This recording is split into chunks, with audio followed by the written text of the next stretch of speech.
नमस्कार दोस्तों। महात्मा बुद्ध कहते हैं कि हजारों हजारों मनुष्य को जीतने की जगह यदि हम अपने आप को जीते तो यह एक बहुत बड़ी विजय है। हम बाहर की ओर तो बहुत कुछ जीतने में लगे रहते हैं, लेकिन अपने को कभी हम जीत नहीं पाते। हम अपने मन पर कभी काबू नहीं कर पाते, और जबकि इस दुनिया में वही जीता हुआ व्यक्ति है जिसने अपने आप को जीत लिया हो। दोस्तों, हम में से हर कोई अपने जीवन में कामयाबी हासिल करना चाहता है। हर कोई कुछ ना कुछ पाना चाहता है, कुछ ना कुछ जीतना चाहता है। हम सब भी कुछ ना कुछ पाने की धुन में लगे रहते हैं। हम सबका प्रेम किसी ना किसी स्वार्थ का भूखा होता है, किंतु यदि अगर आप अपने प्रेम से स्वार्थ को निकाल दें तो फिर आपका प्रेम बिखर जाएगा, अर्थात टूट जाएगा। तो चलिए इसे एक कहानी के माध्यम से समझते हैं। ये कहानी तब की है जब महात्मा बुद्ध अपने ज्ञान का प्रचार प्रसार करने के लिए दूर दूर गांव में जाया करते थे, अलग अलग राज्यों में जाया करते थे। तभी महात्मा बुद्ध के समय राजगृह में एक धनी व्यक्ति रहता था। उस व्यक्ति की एक पुत्र थी। उसकी लड़की की आयु करीब 16 वर्ष थी और वह दिखने में बहुत ही सुंदर और आकर्षक थी। एक दिन की बात है, उसने अपने कमरे के बाहर कुछ शोर सुना और वह शोर सुनकर खिड़की के पास जा पहुंची। और जब उसने खिड़की से बाहर झांका तो उसने देखा एक चोर को वध स्थल पर ले जाया जा रहा है। उस चोर को मृत्यु दंड दिया गया था, जिस कारण कुछ सैनिक उसे पकड़कर वध स्थल पर ले जा रहे थे। लेकिन लड़की ने जैसे ही उस चोर को देखा तो वह उस पर मोहित हो गई। वह उसकी प्रेम जाल में फंस गई। उस चोर के लिए उस लड़की के मन में प्रेम जाग उठा। उसने तुरंत ही अपने माता पिता को अपने पास बुलाया और उनसे कहने लगी, मां, मैं उसी लड़के से विवाह करूंगी, मैं उसी चोर से विवाह करूंगी, और यदि आप लोगों ने मेरा उससे विवाह नहीं करवाया तो मैं आत्महत्या कर लूंगी। माता पिता अपनी पुत्री के मुख से यह सारी बातें सुनकर बड़े आश्चर्यचकित थे। उन्होंने अपनी पुत्री को समझाने की बहुत कोशिश की, लेकिन वह लड़की अपनी बात पर अड़क थी। वह किसी की बात सुनने के लिए तैयार तक नहीं थी। वह लड़की उस चोर के प्रेम जाल में पूरी तरह से फंस चुकी थी और वह कुछ भी सुनने और मानने के लिए तैयार ही नहीं थी। उसने अपने माता पिता को धमकी भी दी कि अगर आप उस चोर को लाने में असमर्थ रहे तो मैं भी जिंदा नहीं रहूंगी। आखिरकार एक पिता अपनी पुत्री की जिद के सामने हार ही गया और वह दौड़ा दौड़ा उन सिपाहियों के पास जा पहुंचा। उसने उन सिपाहियों से कहा, सिपाहियों, इस चोर को छोड़ दो। इसके बदले में मैं तुम्हें स्वर्ण के 2000 सोने के सिक्के दूंगा। पहले तो सिपाही नहीं माने, लेकिन जैसे तैसे उस धनी सेठ ने उन सिपाहियों को मना ही लिया। लेकिन तभी उनमें से एक सिपाही कहता है, हम इसे छोड़ सकते हैं, लेकिन राजा ने इस चोर को मृत्यु दंड दिया है, इसलिए किसी ना किसी को तो इसकी जगह पर मरना ही पड़ेगा। फिर कुछ देर सोच विचार करने के बाद आखिरकार वह सिपाही कहता है, ठीक है, तुम इसे ले जा सकते हो, हम इस चोर की जगह पर किसी और को मृत्यु दंड दे देंगे। इतना कहकर वह सिपाही आगे बढ़ चले और उन सिपाहियों ने किसी दूसरे व्यक्ति को पकड़कर पहाड़ की चोटी से गिरा दिया, और इधर दूसरी तरफ वह धनी व्यक्ति उस चोर को घर ले आया और ना चाहते हुए भी अपनी पुत्री का विवाह उस चोर से करवा दिया। उस चोर का नाम सतक था और वह चोर अपनी पत्नी से बहुत प्रेम भी करता था। हालांकि उसके प्रेम का आधार उसकी पत्नी के आभूषण थे। भले ही उसकी शादी उस लड़की से हुई थी, किंतु मन से अब भी चोर ही था। हर समय उसे अपनी पत्नी के आभूषण ही नजर आया करते थे। एक दिन की बात है, उसने अपनी पत्नी की हत्या करने का षड्यंत्र रचा और खाना पीना सब कुछ छोड़ दिया। देखते ही देखते उसका शरीर बहुत कमजोर हो गया और वह बिस्तर पर पड़ा रहता। इस पर वह युवती अपने पति से कहती है, आखिर क्या बात है, आपने खाना पीना क्यों छोड़ दिया है? इस पर वह चोर जवाब देते हुए कहता है, प्रिय, जब सिपाही मुझे मृत्यु दंड देने जा रहे थे तब मैंने देवी से प्रार्थना की थी कि अगर मैं बच गया तो मैं उनके दर्शनों के लिए आऊंगा, और यह उन्हीं का प्रताप है कि तुम मुझे मिली। लेकिन मैं अब तक उनके पास नहीं जा पाया और इसी कारण मुझे खाना पीना कुछ भी अच्छा नहीं लग रहा। जब तक मैं उनके दर्शनों के लिए नहीं चला जाता तब तक मैं अन्न का एक दाना भी ग्रहण नहीं करूंगा।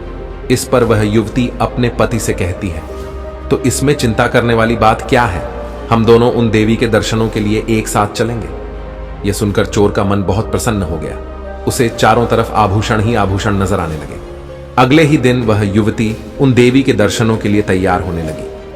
तभी वहां पर उसका वह चोर पति आया और वह अपनी पत्नी से कहता है, प्रिय, तुम अपने सारे आभूषण पहन लेना और अपना कोई भी आभूषण यहां पर मत छोड़ना, क्योंकि हम देवी के दर्शनों के लिए जा रहे हैं और देवी को आभूषण पहनी हुई औरतें बहुत अच्छी लगती हैं। देवी इससे खुश हो जाएंगी। उस युवती ने अपने पति की सारी बातें मान ली। उसने वह सारे के सारे आभूषण पहन लिए और फिर वे दोनों उन देवी के दर्शनों के लिए घर से निकल पड़े। दोनों ने रथ में अपना सामान रखा और फिर वे लोग आगे बढ़ने लगे। देखते ही देखते वे दोनों पहाड़ी की एक तलहटी पर जा पहुंचे। उसके बाद उस युवती का पति उससे कहता है, प्रिय, अब यहां से हम दोनों को ही आगे जाना होगा, बाकी सब तुम वापस घर भेज दो। युवती ने अपने पति की बात मान ली और उसने वैसा ही किया। वहां से दोनों पति पत्नी अब पहाड़ पर चढ़ाई करने लगे। उस युवती ने आज से पहले कभी भी पहाड़ पर चढ़ाई नहीं की थी, लेकिन अपने पति के पीछे पीछे उसका अनुसरण करते हुए वह भी पहाड़ पर धीरे धीरे चढ़ती चली गई। और जब वह अंतिम छोर पर पहुंची तो उसे एहसास हुआ कि यह तो वही वध स्थल है जहां चोरों को धक्का देकर नीचे गिरा दिया जाता है। यह देखकर वह युवती थोड़ा घबरा गई और उसने अपने पति से कहा, हम यहां क्यों आए हैं? यहां तो कोई भी देवी का मंदिर नहीं है। इस पर वह युवक उस युवती से कहता है, प्रिय, घबराओ मत, मुझ पर भरोसा करो और चलो अपने सारे आभूषण उतार कर यहां जमीन पर रख दो। युवती अब भी अपने पति को समझ नहीं पा रही थी, इसलिए उसने अपने पति की बात मान ली। उसने वह सारे आभूषण उतार कर जमीन पर रख दिए। इसके बाद वह युवक जोर जोर से हंसने लगा और उस युवती से कहता है, अरे मूर्ख, तुझे क्या लगता है मैं तुझे यहां पर पूजा पाठ करवाने के लिए लाया हूं? नहीं, मैं तो तेरे सारे आभूषण लेना चाहता था और इसलिए मैंने यह षड्यंत्र रचा और अब मैं तुझे यहां से धक्का दे दूंगा और तुझे मृत्यु के घाट पहुंचा दूंगा। इस पर वह युवती रोने लगी, गिड़गिड़ाने लगी और हाथ जोड़कर वह अपने पति को समझाने की कोशिश करने लगी। वह कहने लगी, यह सब आप ही का तो है, भला आप मुझे क्यों मारना चाहते हैं? उसने अपने पति को बहुत समझाया, लेकिन उसके बाद भी वह चोर मानने के लिए तैयार ही नहीं था। तभी उस युवती ने मन ही मन सोचा कि मैं चाहे कुछ भी कर लूं, लेकिन यह मुझे नहीं छोड़ने वाला, यह मुझे मारकर ही रहेगा। मेरी ही मत मारी गई थी, जो मैंने अपने माता पिता की बात नहीं मानी। मैं केवल इसके रूप को देखकर मोहित हो गई थी, लेकिन यह तो एक चोर है और यह बात जानते हुए भी मैंने इससे शादी कर ली। मुझसे इतनी बड़ी गलती कैसे हो गई? काफी देर सोच विचार करने के बाद वह युवती अपने पति से कहती है, ठीक है, यदि आप मुझे मारना ही चाहते हैं तो यही सही। आप यह आभूषण लेना चाहते हैं तो यह भी ठीक है, लेकिन मैंने तो आपसे सच्चा प्यार किया है। क्या आप मेरी आखिरी इच्छा पूरी नहीं करेंगे? इस पर वह चोर उस युवती से कहता है, कहो तुम क्या चाहती हो? इस पर वह युवती कहती है, मैं बस आपसे एक बार गले मिलना चाहती हूं, आपको एक बार गले लगाना चाहती हूं, यही मेरी आखिरी इच्छा है। क्या आप एक बार मेरे पास आकर मुझे गले लगा सकते हैं? उसके बाद आप जैसा चाहे, यदि आप चाहेंगे तो मैं खुद ही इस पहाड़ से कूद जाऊंगी। उस युवक ने उस युवती की सारी बातें सुनी और उसके बाद वह चोर उस युवती को गले लगाने के लिए मान गया। जैसे ही उस युवक ने उस युवती को गले लगाया, वह युवती अपनी तेजी दिखाते हुए अपने पति को पहाड़ से धक्का दे देती है और वह चोर उस पहाड़ी से गिरकर मृत्यु को प्राप्त हो जाता है। इसके बाद उस युवती को बहुत अफसोस हुआ और वह वहीं पर बैठ गई और रोने लगी। उसके सारे आभूषण वहीं पर जमीन पर पड़े हुए थे। उन आभूषणों को देख देख कर वह और भी फूट फूट कर रोती रही। तभी उसने सोचा कि आखिर मैं घर जाकर क्या करूंगी? हर कोई यह अच्छी तरह से समझ जाएगा कि मैंने ही अपने पति को धक्का देकर मार दिया है, इसलिए मेरा घर जाना उचित नहीं होगा। अब मैं कभी घर नहीं जा सकती। अतः वह घर ना जाकर पासी के एक आश्रम में जा पहुंची। वहां पर उसने प्रभजीत होने के लिए आग्रह किया और वह प्रभजीत हो गई। उन्होंने उसे 1000 प्रश्नों को याद करा दिया और उसे कहा कि अब तुम अलग अलग दिशाओं में जाओ और लोगों के साथ शास्त्रार्थ करो। उसके बाद उस युवती ने अपना नाम जम्मू प्रभजीत का रख लिया। उसके बाद से कोई भी उससे बात विवाद करने में सक्षम नहीं हो पाता था। अतः लोग उससे शास्त्रार्थ करते हुए कतराते थे और उसके बाद से जब भी वह किसी गांव में भिक्षाटन के लिए प्रवेश करती तो उससे पहले वह अपने बालों में जम्मू की एक शाखा गाड़ देती, जिसका अर्थ यह था कि वह घोषणा कर रही है कि जो भी उससे शास्त्रार्थ करना चाहता है वही और केवल वही जम्मू की इस शाखा को उसके बालों से उखाड़ सकता है। इसी प्रकार वह एक गांव से दूसरे गांव और दूसरे से तीसरे गांव भिक्षाटन के लिए घूमा करती। देखते ही देखते वह एक दिन श्रावस्ती के एक गांव जहां पहुंची, वहां पर भी जाने से पहले उसने अपने बालों में जम्मू की एक शाखा गाड़ दी और भिक्षाटन करने चली गई। गांव के सभी बच्चे उस जम्मू की शाखा को देखकर बड़े अचरज में थे और ठीक उसी समय भंते सारी पुत्र भी वहां से होकर गुजर रहे थे और गांव के बच्चों को जम्मू की शाखा के पास खड़े हुए देखकर वह बड़े अचरज में पड़ गए। उन्होंने उन बच्चों से पूछा। इस पर उन बच्चों ने सारी पुत्र को सारी बातें विस्तार में बताई। इस पर सारी पुत्र ने बड़ी विनम्रता से उन बच्चों से कहा, जाओ और इस जम्मू की शाखा को उखाड़ दो। इस पर उन बच्चों ने डरते हुए जवाब दिया, ना बाबा ना, हमें बहुत डर लगता है। इस पर सारी पुत्र मुस्कुराते हुए उन बच्चों से कहते हैं, डरो मत बेटा, बस तुम जाओ और उस जम्मू की शाखा को उखाड़ दो। उसके बाद उसके जो भी प्रश्न होंगे उन सभी प्रश्नों के जवाब मैं उसे दूंगा। ये सुन बच्चे बहुत प्रसन्न हुए और उन्होंने उस जम्मू की शाखा को उखाड़ फेंका। जम्मू प्रभजीत का जब भिक्षा मांगकर वापस लौटी तो उसने देखा कि जम्मू की शाखा उखड़ी हुई है और यह देखकर वह बहुत क्रोधित हुई। उसने सभी से पूछा कि यह किसने किया है। इस पर उन बच्चों ने भंते सारी पुत्र की तरफ इशारा किया और कहा कि इन्हीं के कहने पर हमने यह शाखा उखाड़ फेंकी है।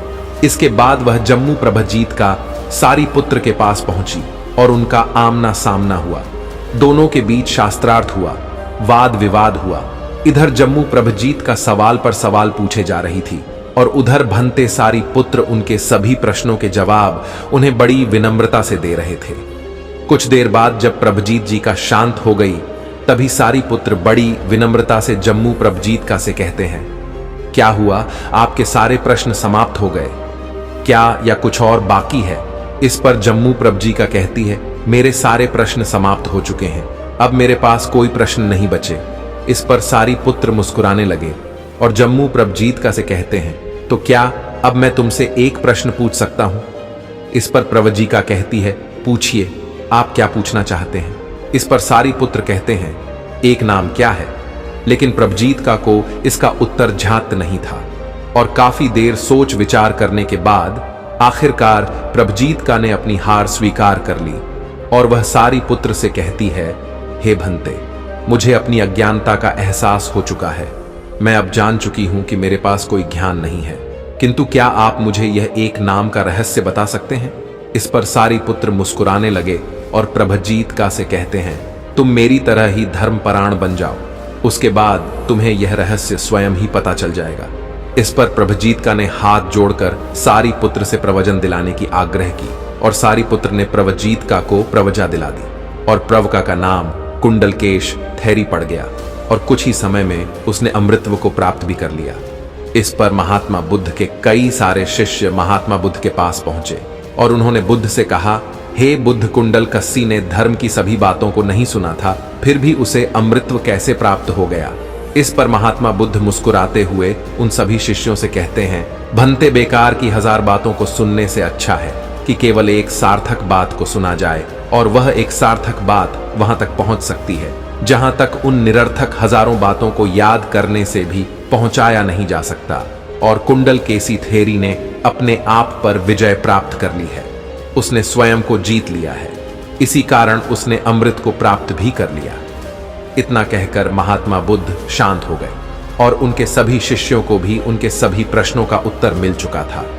तो दोस्तों, इस कहानी में एक नाम का जिक्र हुआ है और मैं जानता हूं कि आप भी जानना चाहते हैं कि आखिर यह एक नाम क्या है।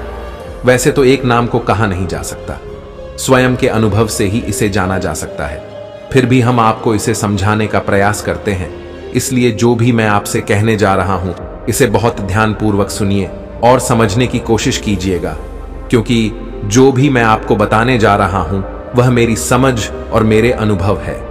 एक नाम से ज्यादातर व्यक्ति यह समझते हैं कि कोई एक ऐसा सर्वशक्तिमान शक्तिशाली ईश्वर है और वही इस दुनिया को चला रहा है। वही एक नाम है, इस ब्रह्मांड की शुरुआत एक से ही हुई और उसी एक में यह समाहित भी हो जाती है। और इस ब्रह्मांड का अंत भी एक में ही होगा और उस एक में ही समाहित हो जाएगा। ब्रह्मांड की शुरुआत में भी एक ही था, किंतु वह एक कौन है? वह हम सब हैं। जितने भी नाम के व्यक्ति हैं, जैसे रमेश, सुरेश, महेश, जितने भी व्यक्ति हैं, जितने भी पशु पक्षी हैं, जितने भी पहाड़ हैं, जितने भी झरने हैं, जितनी भी नदियां हैं, जितने भी धर्म जाति व्यक्ति है, और इस ब्रह्मांड में फैला सब कुछ, छोटे से छोटा और बड़े से बड़ा कण भी, वह सब एक ही है। वह एक ही जो शुरुआत में था और जो अंत में होगा। फिर भी हम अपने आप को अलग अलग महसूस करते हैं। वैसे इसी के साथ में उम्मीद है कि आपको आज की यह वीडियो जरूर पसंद आई होगी। साथ ही साथ अगर आपको यह वीडियो पसंद आई हो तो इस वीडियो को लाइक और अपने दोस्तों के साथ शेयर भी जरूर कीजिएगा, और हमें ऐसे ही सपोर्ट करने के लिए चैनल को सब्सक्राइब और घंटी बटन को जरूर दबा दीजिएगा। तो चलिए फिर मिलते हैं अगली वीडियो में। तब तक के लिए अपना ख्याल रखें। धन्यवाद और नमो बुद्धाय।